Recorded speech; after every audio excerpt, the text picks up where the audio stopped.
Thank you, thank you, thank you, Alice. I love you, girl. So glad you came out to God's country. I'm joking. California's sort of crazy country. Hey, everybody. I see. I'm Pat. I'm an alcoholic, and I'm so happy to be here. I get excited about this when I got to tell you, when Alice said, "Hey, pick a topic, send me the deal."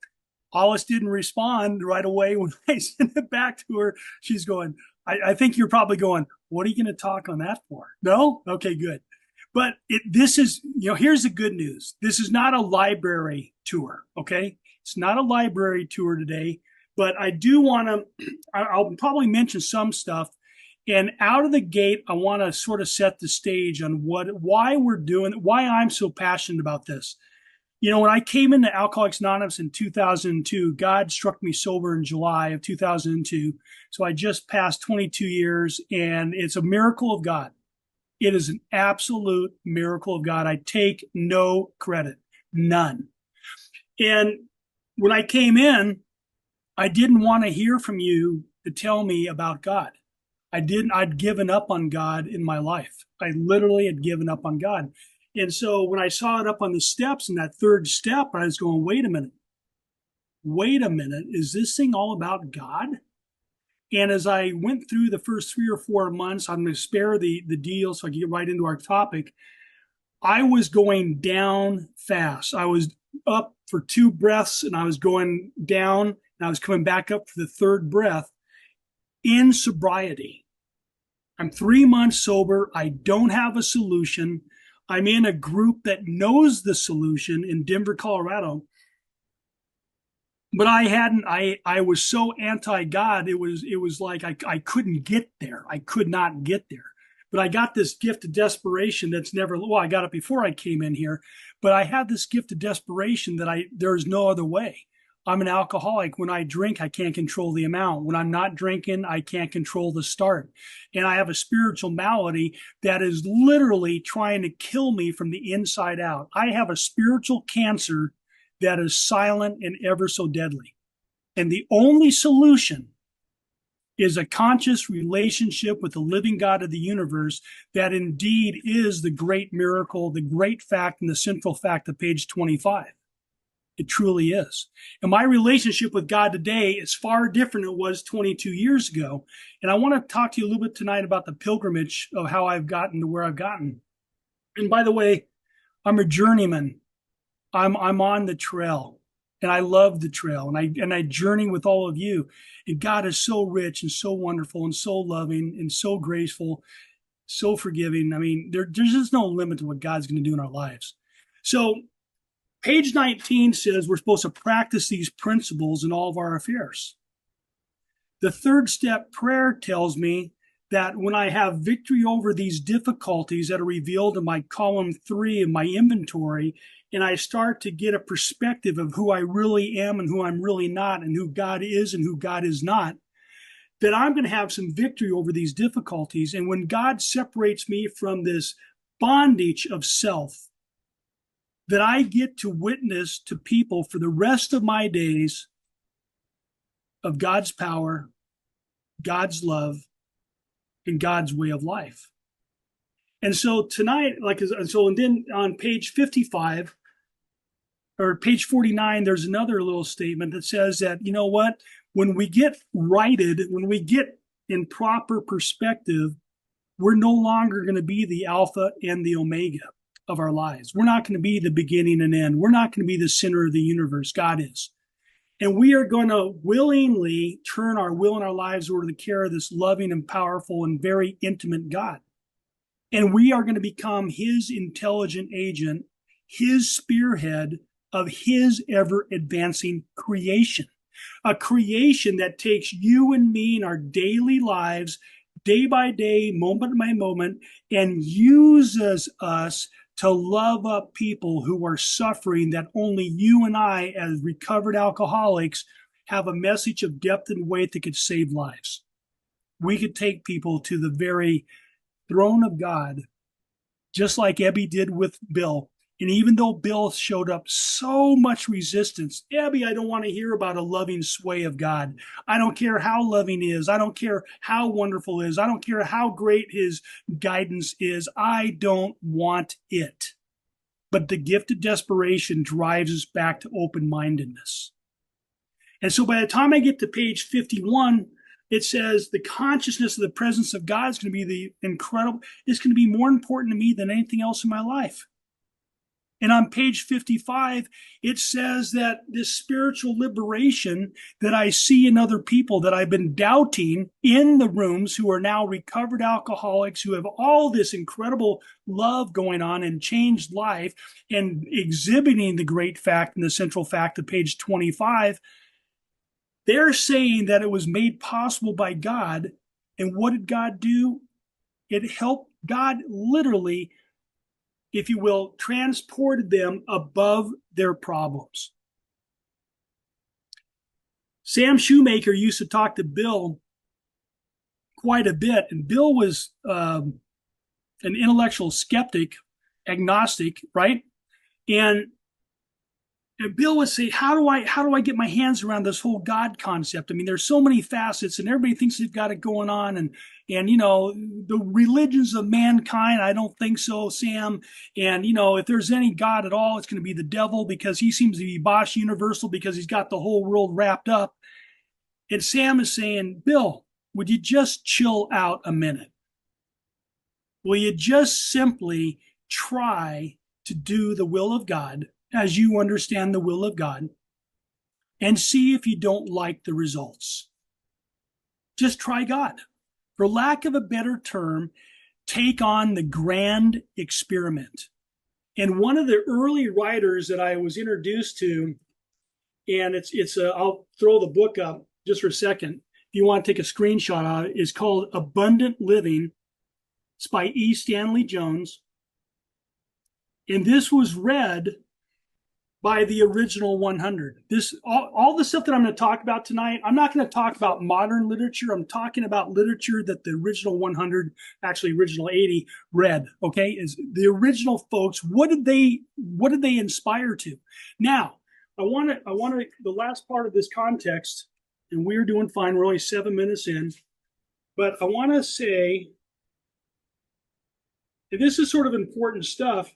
I started when we started looking at this big book, and everybody at the Fellowship of the Spirit. By the way, I was introduced to that early on in my sobriety, and I thank God.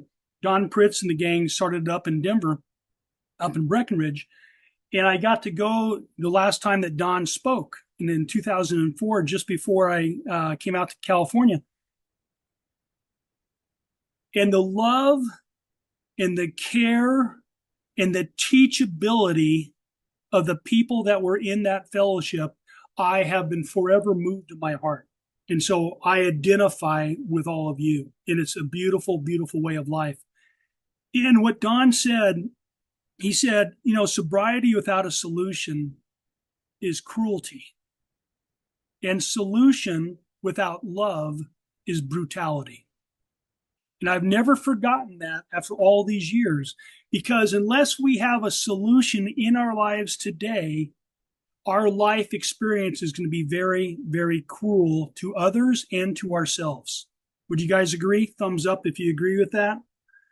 When I'm in a place of spiritual disease, I take away from people's lives. I'm an alcoholic illness inventory on page 18. I'm a tornado inventory on page 83. I'm just tearing through people's lives. Look, Ma, the wind stopped blowing. Ain't it grand? Everything's about Pat. And so as I'm going through the big book and I'm turning statements into questions, I'm starting to have an experience. And by the way, the gift that God has given me is I've never chased knowledge for knowledge's sake. I've only chased knowledge to learn more about this relationship I have with God, because I want to experience God deeper. I want to know God deeper than I do today. I want to be used to demonstrate God's love to you deeper and more impactful than I have today.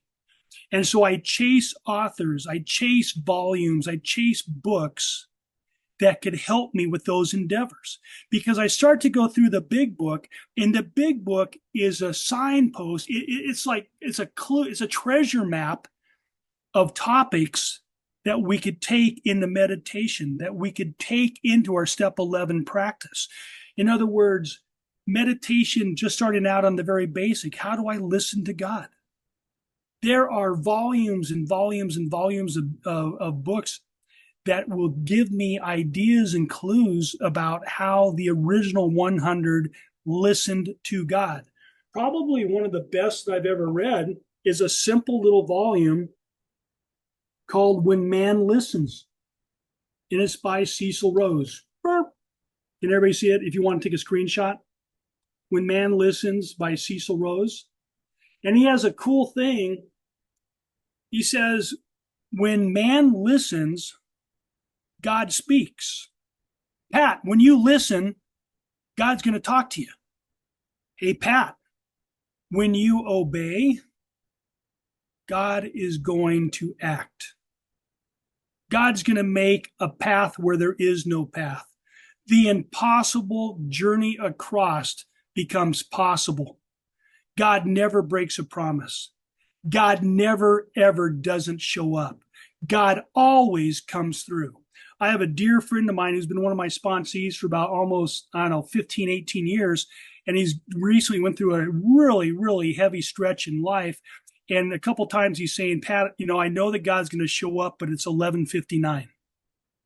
It's 11:59. I said, don't worry. Have you heard the clock hit 12? And he goes, no. I said, don't worry. And I got a call from him a couple weeks ago, and the event that needed to happen in his life happened. And he said, Pat, it was more miraculous than I could have ever dreamed. It was more complete than I could have ever imagined. It was more satisfying to our future for my wife and I than I could have ever desired. Pat, God is amazing. See, God wants to show off in our lives.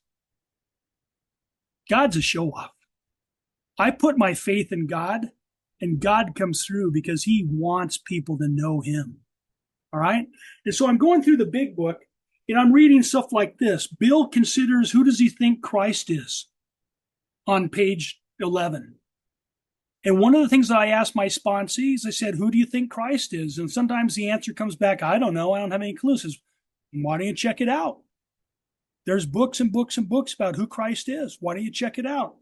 Page 47 describes willing to believe as a simple cornerstone on which we're going to start our relationship.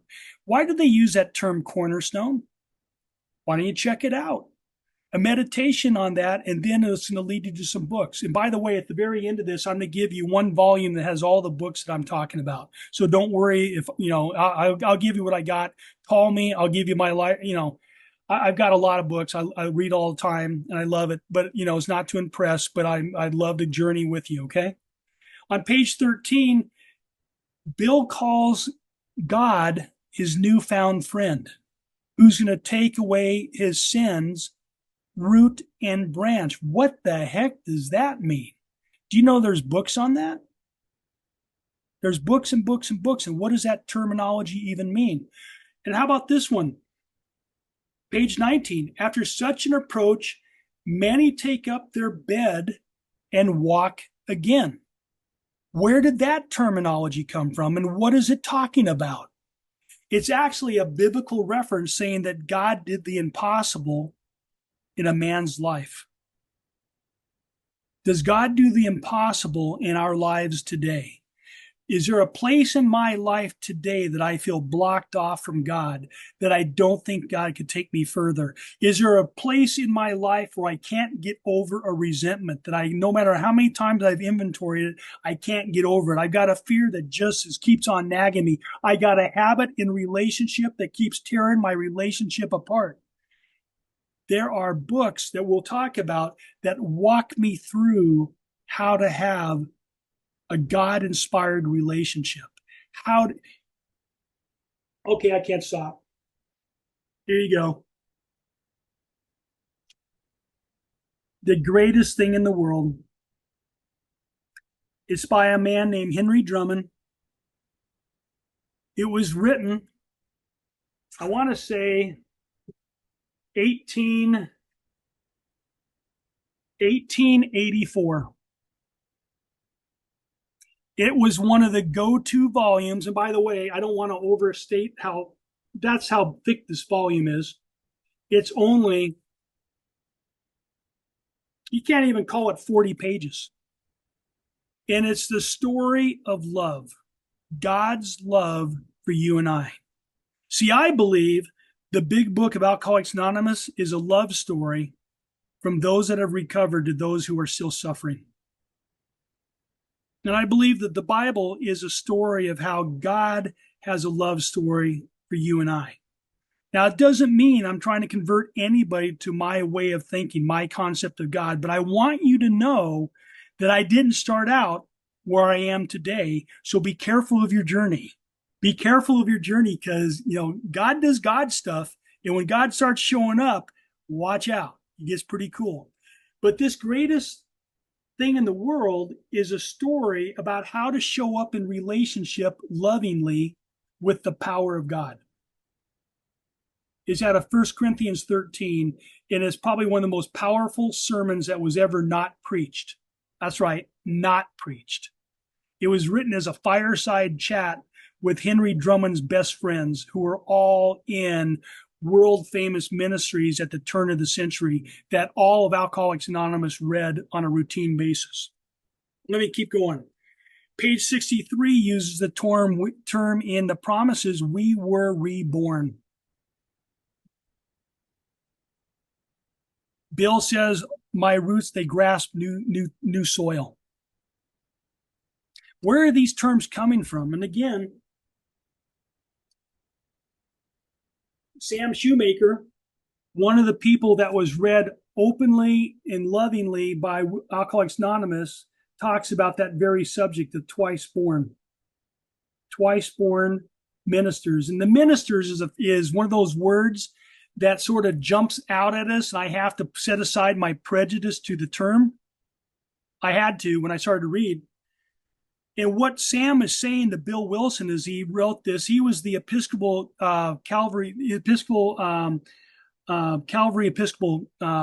minister in New York, where Ebby and Bill and quite a few of our original gang, they went. And Sam wrote a book about the experiences of people who met God, their life got changed, and what happened as a result.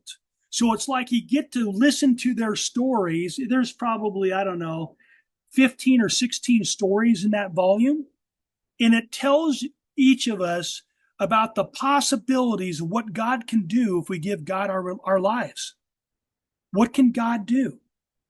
And it's an amazing journey. Man, I could keep on going. Okay. How about prejudice? How about sensitivity? How about sensitiveness? How about obstinacy, right? Unreasoning prejudice that we have. I wonder if there's any books about how to overcome that. Yeah. E. Stanley Jones has a whole section on what does it look like to have set aside in us those prejudice that are blocking me off from my God experience. E. Stanley Jones, who was read widely by the original 100, he was a guy that was a minister, if you will, in India for over 50 years. He met with Gandhi. He was twice nominated for the Nobel Peace Prize. No lightweight was E. Stanley Jones. And he had a love that was so infectious for God that Indians of the culture wanted to know E. Stanley Jones' God. See, God's about love. God wins hearts not by debate. God wins hearts not by trying to convince Pat that intellectually he makes sense. God wins hearts by changing Pat's life, and Pat shows up in a relationship in Escondido, California, differently with his wife and his child, who lives here now, and her grandbaby and their husband. Pat gets to show up as a sober, recovered man of God who gets to be used by God to be God's intelligent agent and a spearhead of God's ever advancing creation in other people's lives. We get a chance to show up in our businesses where we live and somebody's going through a rough time and we get to pray with them. Because you know what the overwhelming statement about prayer is in the 11th step? Do it.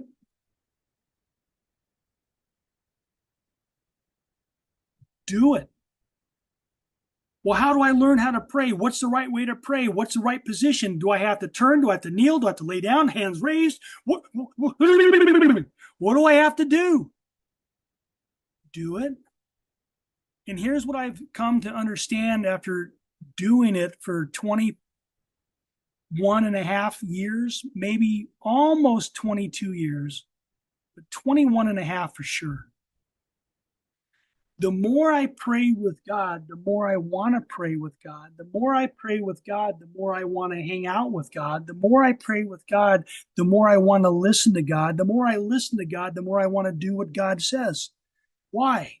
Because there's this cool verse in the Bible that says that God's will is satisfying, it is good, and it is perfect.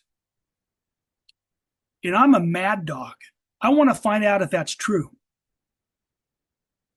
I want to find out if that's true because I knew I rolled myself into the ground living on Pat's will. I want to find out if doing God's will is good and satisfying and perfect.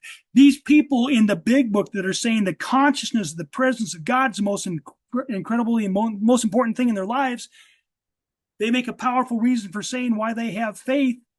Why don't I take a listen? Why don't I read some books on faith? How do you acquire it?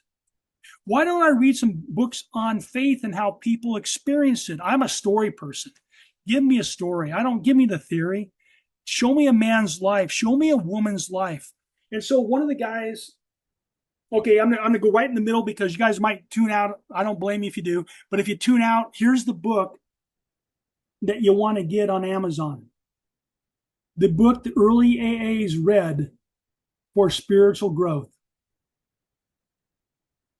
And I'm going to repeat it. The books the early AAs read for spiritual growth. And it's by a guy that was an archivist in Hawaii, and he's dead and gone now, but he loved God deeply, and his name was Dick B. And this guy was modern. He's in our era. And so I don't want to tell you that he was an 1800s, 1900s guy. He's not. But what he did, which is beautiful, is book after book after book. These are bibliographies of book after book after book by subject that the original AAers read.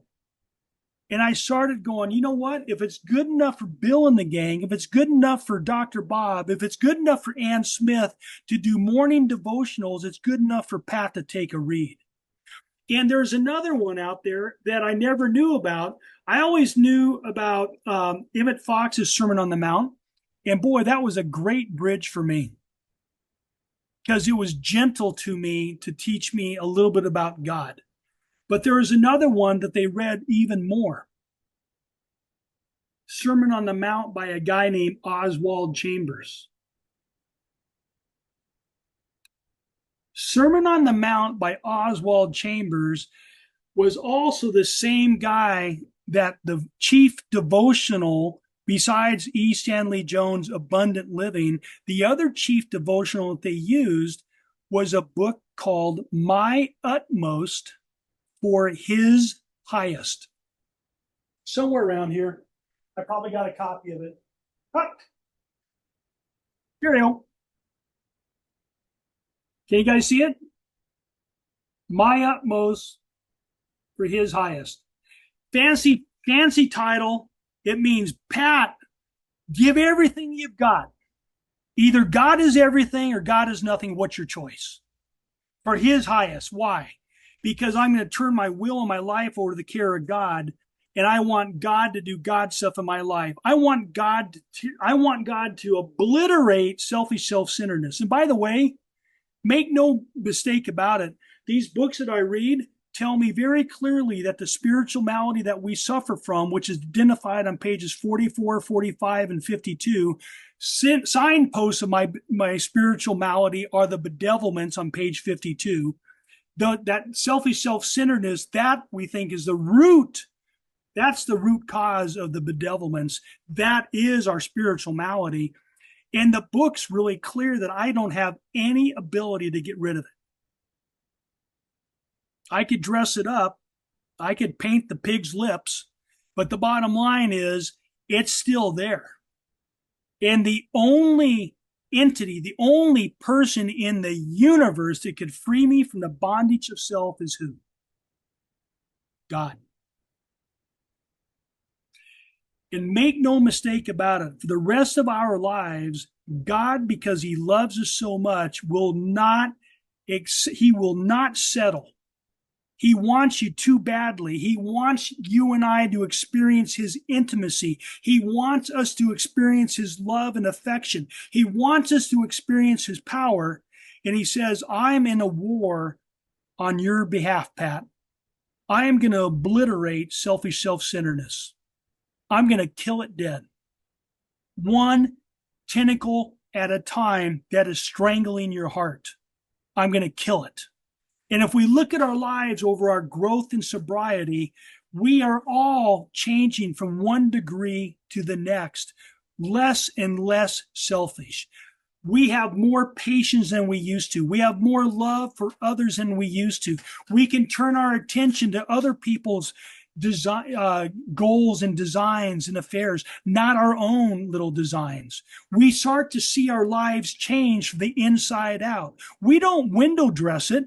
Lack of power is what my dilemma is, and I can't pull off living to the place of philosophical convictions. I can't pull off my moral code. I can't show up honestly and lovingly in a relationship that makes a transformative difference, real help for another human being. You know what real help for another human being is? I take that person to God.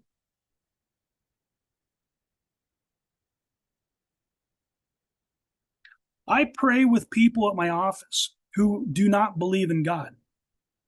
I'm in a COO position of my company, and I'm probably going to get fired someday, and I don't care because God's my employer. I don't care. And I love people. I respect authority. Don't get me wrong. I'm not trying to be arrogant and self-centered about it. But when I see people suffering and I see people in torture, I'm taking them to the source. I say, you know what, Jim, do you mind if I pray for you? Pat, I don't believe in God. I said, I do. It'll be enough for you too. And I start a relationship with Jim about talking to God. Just like my sponsor did with me. Bill T, I don't believe in God anymore. I've given up on God. That's okay. I haven't. I got enough for both of us, Pat. And he taught me how to pray with others who were adversarial to God. It's the coolest thing in the world. With your sponsees, pray with them before the meeting starts, during the meeting when something comes up. At the end of the meetings, finish it with a prayer. If you have a meeting and you have the ability to put it into the format, put in prayer at the beginning, put a prayer at the end. Why? Because prayer is not an event. Prayer is an environment. We live in prayer. We live our days in prayer. In the Bible, it says we move and we have our being, our beingness with God. There's no place I could go where God isn't. So why not talk to him? Well, I'm scared to talk to God. If I tell him what's really going on, he's not going to want to be around me. Really? The God that I'm starting to learn about in life knows all things. I can't pull one over on God. And it's okay because these books, these volumes that I'm reading, I've got all sorts. Soul Surgery tells me from H.A. Walter, another one that was one of the original. This one talks to me about how God is going to remove my spiritual malady. Oxford Group, straight up. Oxford Group's going to show how the original 100 believed in God, the power of God, and the transformative freedom that God offers to take me out of my own torture chamber and put my feet on solid ground. How about this one? Believing in false gods. That's a good one. I Was a Pagan. This is by V.C. Kitchen. He was another one of the originals that they read. And no, this isn't trying to make a treatise on every other religion, but it is saying the following. The big book is misunderstood quite a bit when it says we can go around and basically invent God in our life. And I'm thinking, is that 5 minutes? Oh, thank you. The big book is never saying to Pat, go invent God. And let me ask you a question. If your marriage or your partner is in a death's door, or your marriage is breaking up, or your business is failing, and you got financial ruin hitting you, you've got something that's dogging you that you can't get over, and you are so desperate, and it's so dark, and it's so black in your life, do you really want to be praying to a God you invented by human stage? God says in the big book says about God that the fundamental idea of God's been poured into our hearts. The fundamental idea of God's been poured into our hearts. It also says that God enters our heart. Where was he before? We have to invite him in. Bill says he understood the significance of the cathedral. He said, I wanted and I needed God, and I asked, and guess what God did? God came. And then we have that great deal where it says, if I will draw near to God, God's going to run away? No. When I draw near to God, is God going to point the finger at me and tell me what a miserable, despicable, jailbait, judder, terrible, despicable human being I am? Never. Never. One of the things that I had to get my hands around is this. When I draw near to God, God reveals himself to me. God wants to be known by us.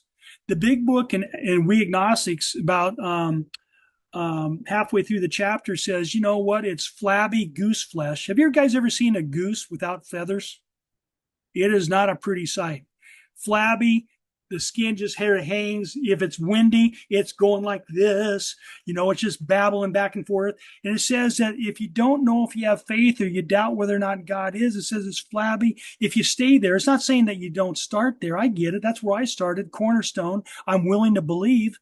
But it's about growth. It's not about thinking for all the rest of my days in sobriety, I don't know if there's a God. I don't know if God can be known. I don't know any of this. That's not what the big book's saying. The big book is saying God's knowable.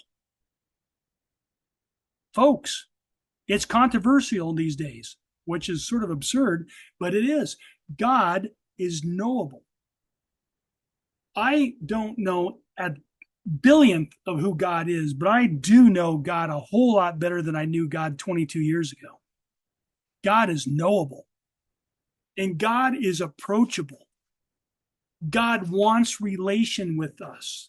And so the books that I read take me to those places. And I'll give you one modern day book that Henry Nouwen's one of my favorite authors. A lot of you on here know Henry Nouwen, but he wrote a book called The Return of the Prodigal Son, Henry Nouwen.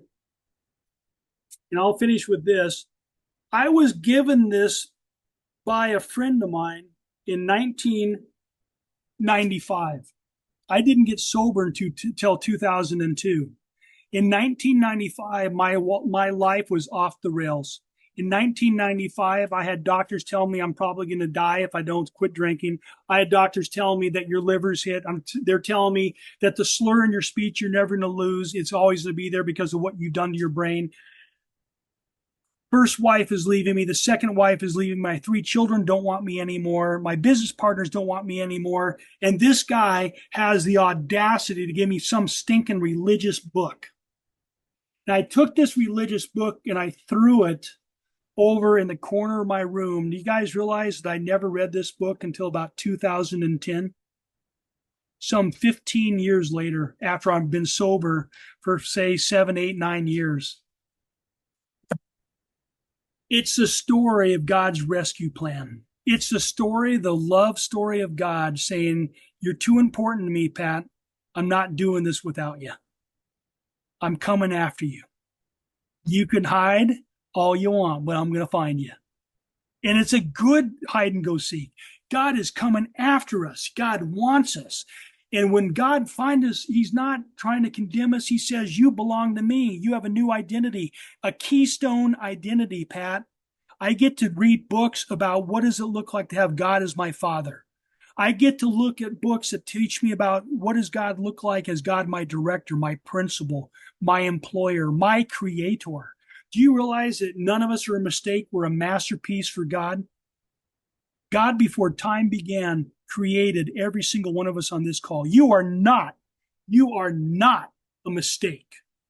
There is nothing about your life that's a mistake. You are a masterpiece from God himself. And he says, "You are mine. I love you. I will go to the ends of the world to find you. I will bring you back." How do I know that? How many of you knew a whole lot about the big book when you first came into the rooms of AA? But yet you stayed sober this period of sobriety that you have now. I'm not talking about relapse, but I'm telling you now that you're sober.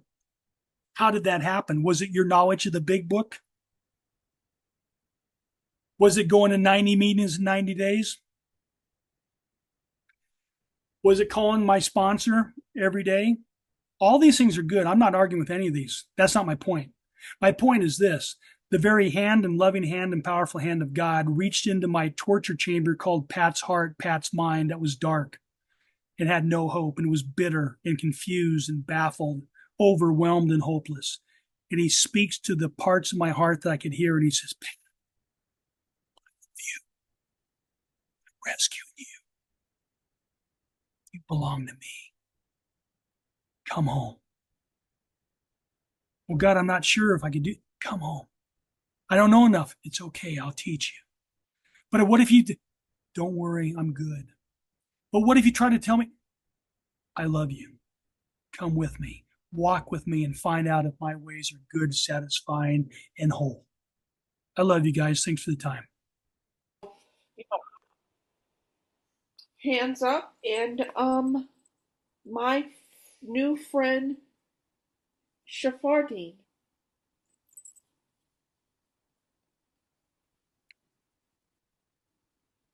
Come on in. Hey everybody, my name is Shofar Dean. Very grateful, recovered alcoholic. I got I got to hear what I needed to hear. I'm so grateful just to get the resources so I can continue to get the word out. Love you, Pat. You know how much I love you. We're Right so back grateful. at you, buddy. And thank you. Thank you. Thank you for being here. Okay, Jill, you are up next, Jill.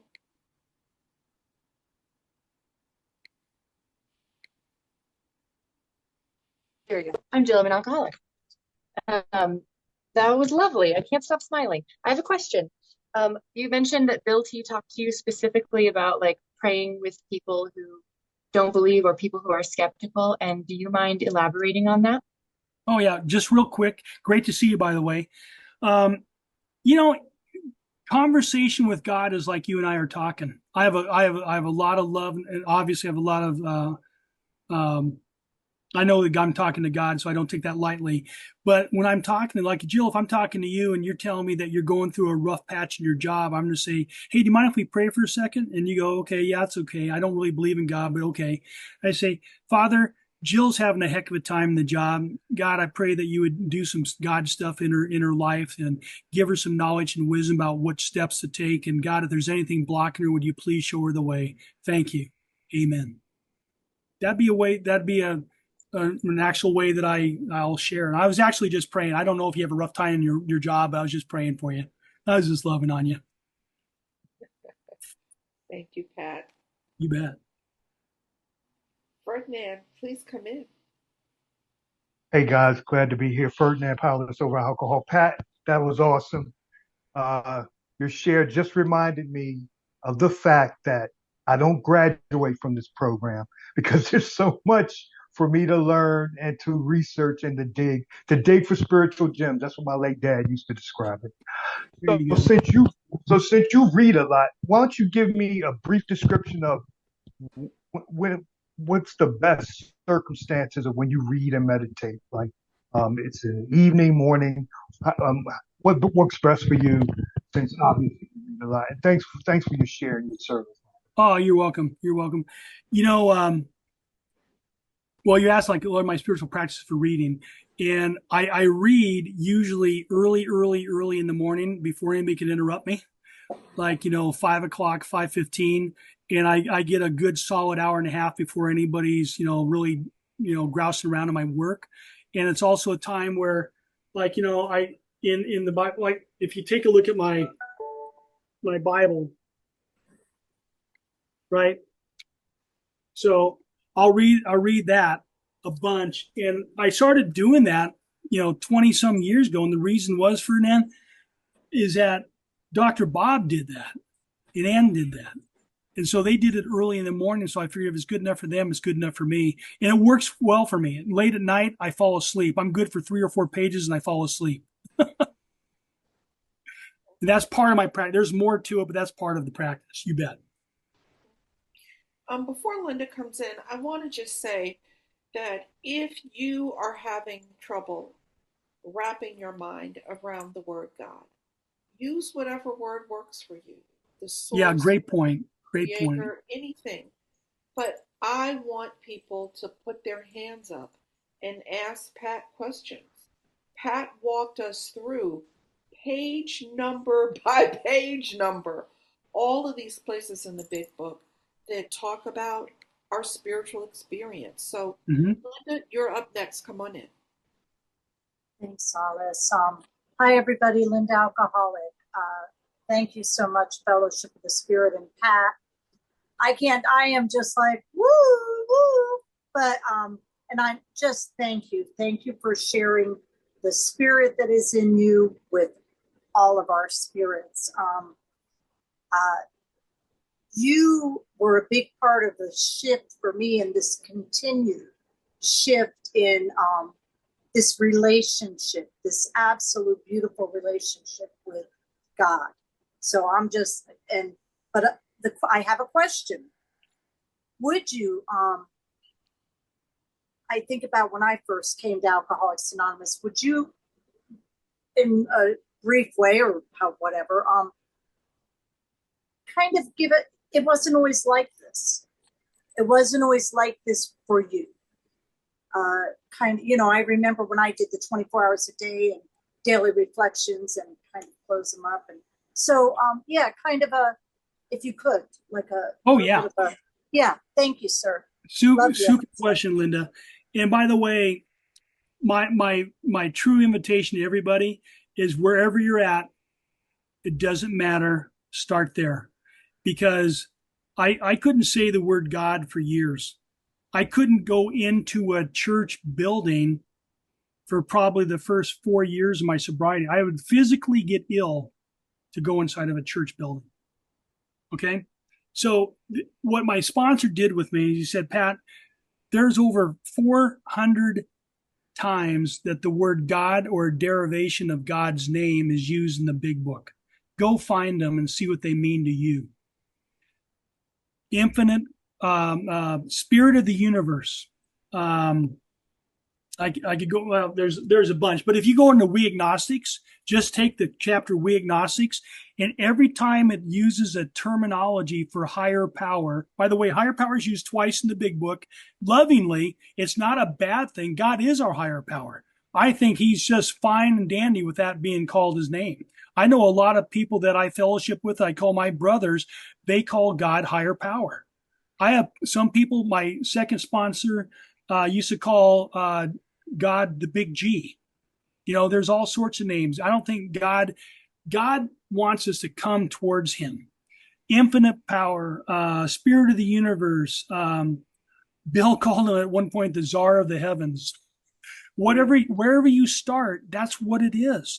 And in Bill's story and in We Agnostics and in A Vision for You, all those chapters have lots and lots and lots. But there's over 400 instances where God's name is used, or a derivation of God's name, spirit, friend.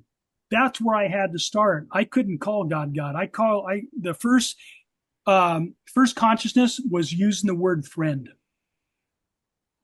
What's my concept of friend? That's where I started. Saved my life, by the way. Saved my life. Great question, Linda. Thank you. We've got 4 people. We've got 6 minutes. Come on, we can do it. Pat, you're up next. Thank you very much, Alice. Pat Olson, alcoholic. Pat, I'm overwhelmed. Just overwhelmed. I have a sponsees in this meeting. One of them texted me and said, prayer is not an event. Prayer is an environment. We live in prayer. And I feel like that I'm just glued to the screen here, that practicing the presence of God, practicing living in Brother Lawrence, they read them. Yeah.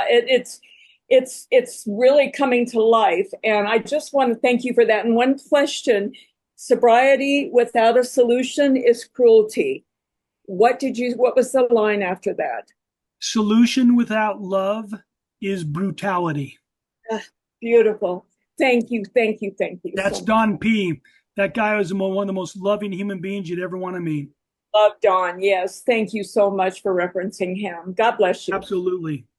He gets all the credit. Natalie, come on in. Hey everyone. I'm going to try to talk fast. Hi, Natalie, recovered alcoholic and addict. And Pat, that was amazing. So this is my question. I'm currently in my mad dog stage where I've just, gained access to God, and I want never ever lose it.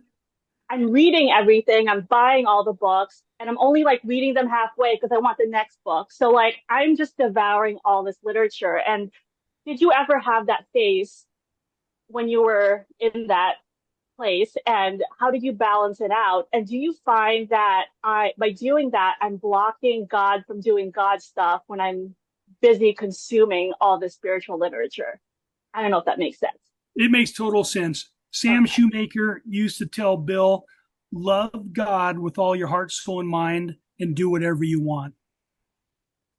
In other words, he was saying that if you fall in love with God, if you fall in love with your higher power, God's going to have his way with you on a daily basis. That's step 11, practice of praying for the knowledge of God's will and the power to carry it out. I don't worry about it today at all. If I'm in a binge reading phase of 2 or 3 books, by the way, I'm usually reading 6 or 7 books at the same time, all the time. Now, that doesn't mean anything. I want to say this clearly. If you're not a reader, it's not about the reading. It's about following some folks that have pointed the way to having a deeper relationship with God that you're curious about, and go talk to them. I had a native Indian American Chippewa Red Path tradition that I still use, and I had 3 brain clots in my head last year. And the Chippewa Indian Red Path practice of Adaning was instrumental in me getting through 72 hours.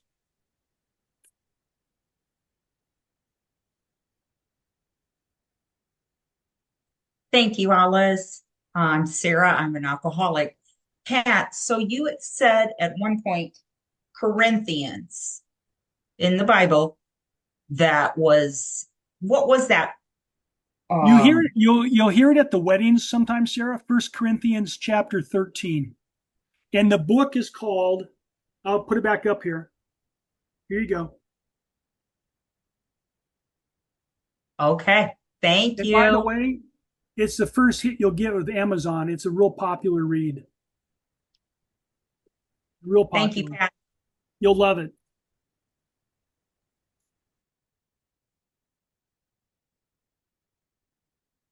I don't know if Alice. Is Alice frozen? No, she just muted. Thank you, Sarah, so much for coming in. I really appreciate your question. And Pat, we did it. We got all of the questions in. I just want to turn it back over to Michelle, and I want to remind people that Pat talked about it as a love story. Pat talked about it as falling in love. So, Pat, I love you. Hopefully I'll get to see you in person soon. Michelle, back to you. Thank you.